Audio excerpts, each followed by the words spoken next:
Hi అండి. ఈరోజు మా లంచ్ స్పెషల్స్ వైట్ రైస్. అందరూ కుక్కర్‌లో వండితే మెత్తగా అయిపోతుంది, గట్టిగా ఉంటది అంటున్నారు. కానీ మాకైతే బాగా అలవాటే.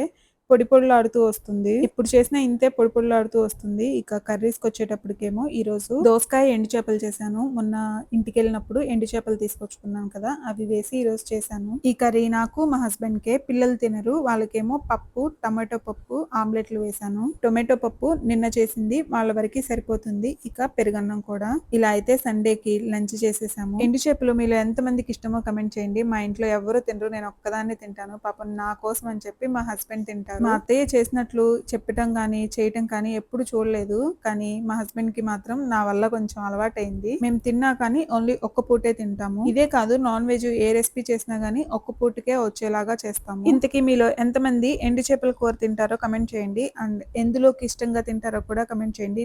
నాకైతే దోసకాయలోకి బాగా ఇష్టం. ఇంతకీ ఈరోజు మీ లంచ్ స్పెషల్స్ ఏంటో కమెంట్ చేయండి. బై.